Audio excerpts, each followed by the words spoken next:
मोठा झाला पाहिजे आणि नेता मोठा झाला पाहिजे. मला वाटतंय माझी जात मोठी झाली पाहिजे, जातीचे लेकर मोठे झाले पाहिजे.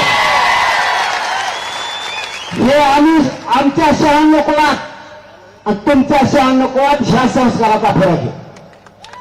आम्ही बाप जातीला मानताय, तुम्ही बाप पक्षाला आणि नेत्याला मानताय. ह्या संस्कारात तुमच्या आणि आमच्या फरक आहे. तुम्ही इथून पुढे तरी समाजाच्या बाजूने बोलावं. आणि या सोलापूर नगरीतून जाहीर सांगतो, जातीवंत मराठा यापुढे स्वतःच्या लेकराच्या जातीच्या बाजूने राहील, पक्षाच्या बाजूने नेत्याच्या बाजूने जातवान अवलाद राहू शकत नाही. यापुढे जातवान मराठा घरात नाही बसू शकत. खानदानी मराठ्यांची अवलाद ही यापुढे आता पक्षाचा प्रचार नाही करू शकत. स्वतःच्या जातीचा आणि स्वतःच्या लेकराच्याच बाजूने उभा राहणारा जातवान आणि खानदानी मराठा यापुढे समजा. पक्षाला पण मोठे तुम्ही मानता कशामुळे? ज्या पक्षाला आपण मोठे केलं, चारही सांगतो आम्ही, 4-6 झाले तो आता संख्या घटत असते, पक्षाची वाढत हो. एकाचे 2, कोण कोणाला, कोणी कोणाला राष्ट्रीय अध्यक्ष म्हणतात, कोणाचेच कोणाला मिळणे, त्यांच्यात असा पचका झालाय. कुठून गावाची सुरू मराठीचे फुटते असे, त्यामुळे मुंबईत जायचंच नको म्हणतो मी. ते म्हणतात मुंबईचा.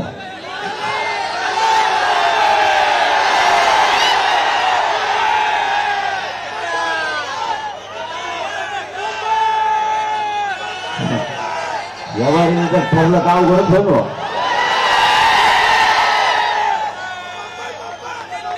आहे डोक्यात माया आधी, पण येतात का धोरणाला बघू. आपलं कसं काम आहे, संयमी म्हणून आंदोलन टिकलं. आणि मराठ्यांची शान त्यामुळे वाढली, कारण मला मराठ्यांची शान नाही जाऊ द्यायची. तुमची शान कधीच जाऊ देणार नाही, म्हणून संयमाने चाललंय आपलं. नाही तर काल तुमच्या सोलापुरात एक जण बोलला होता, नुसते बोलड माणसंच नाही. जर माझ्या मनात असतं, मी जर वेगळ्या दिमागाचा असतो, तर मी म्हणलं असतं याला धाराशीच्या बाहेर जाऊनच देऊ नका म्हणलं असतं का नाही. आपण संयमी, आपलं कसं आहे, आपला दम्माने असताना एकदा मागं लागलं ना, मग तुमच्या बार्शीच्या आमदाराला माहिती मी काय करतो, आमच्या बदनापूरच्या बी माहिती मी काय करतो. माग लागलो, अरे मग सुट्टीच नाही आपल्या.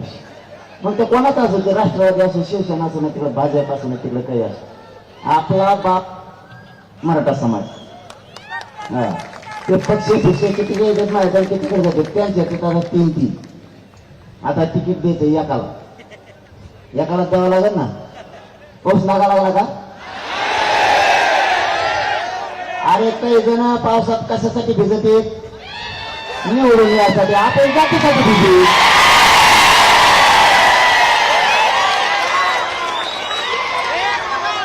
मग स्वार्थ कसं दे, मग जात मोठी करण्यात, त्यांचा स्वार्थ कसं दे, किती येतात बुवा एकदा येणारच नाही, काय म्हणत होतो. पावसात भीज नाही तर उन्हात झोप.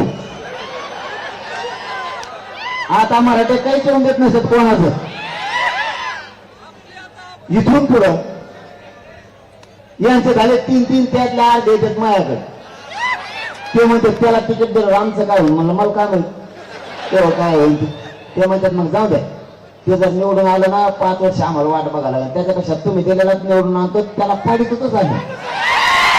त्यांचं वेळ चुकलंय, तिकीट वाटायच्या आधी आपलं साधलं. मग आपला गरीब माणूस द्यायचा, पण एक सांगतो, हा एकच द्या.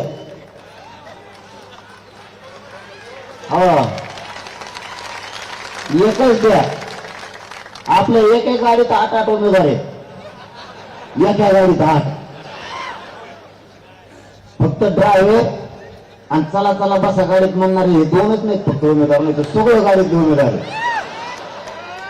कारण माझ्याकडे एक जण आलता, तो म्हणला एवढे बार माझ्या घेऊन मी पक्का निवडून येणार आहे. म्हणलं आमचं 29 तारखेला ठरणार आहे, नंतर सांगू. ठीक आहे म्हणला. ते गेलं, नुसतं गाडीत बसलं. 2-4 जण माघारी आले. ते म्हणले मग अरे यापर्यंत घंटा बरं का, मी येऊ शकतो. त्याच्याच गाडीतली. ते म्हणला त्याच्या गाडीत उभं आलतो मी, बसून याचा असता का, त्याच्या मागं नाही मी. हा बघायला नमुने मराठीचे एक द्या एक. तुम्हाला जर मराठ्यांची शान वाढवायची असली, मराठ्यांची शान जाऊ द्यायची नसली, मराठ्यांची शक्ती वाढवायची असली आणि मराठ्यांचे पोर आणि जात जर प्रबळ पावरची बनवायची असली तर उमेदवार एक द्याने काय ताकदीने निवडून आला. आणि जर समाजाने एक दिला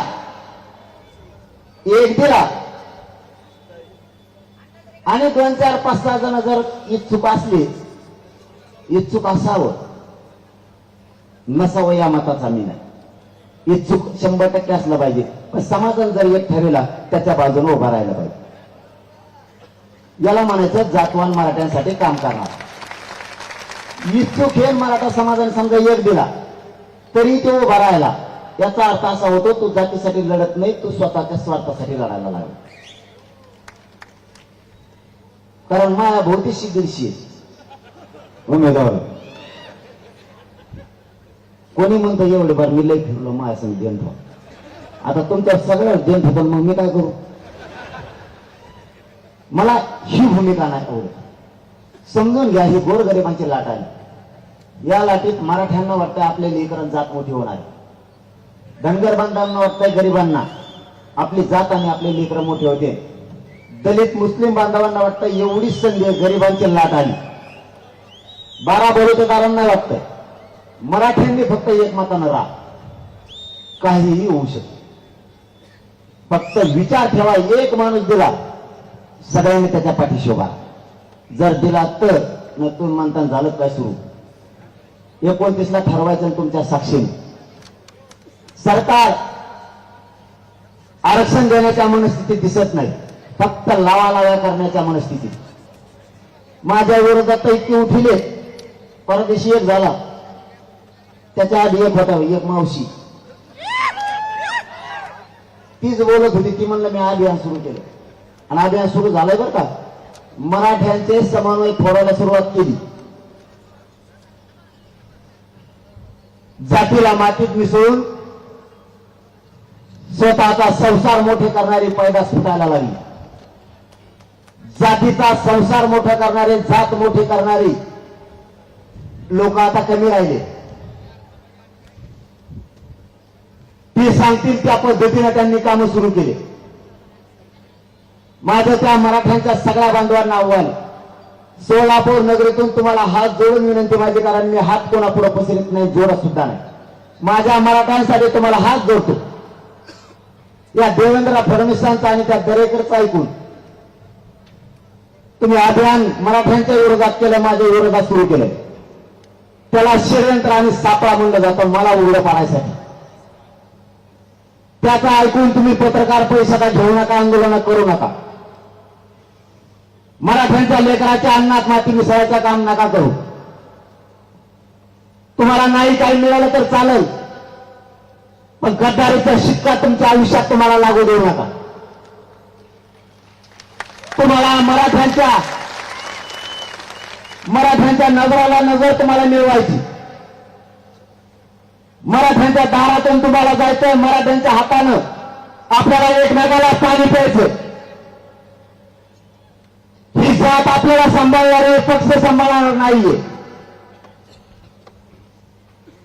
या भाजपातल्या काही लोकांना एका क्रांती मोर्चाचे 3 क्रांती मोर्चे केले.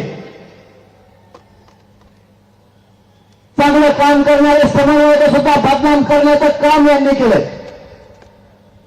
आता तरी शाळा खूप दिवसानंतर समाज एकत्र आला. समाजाच्या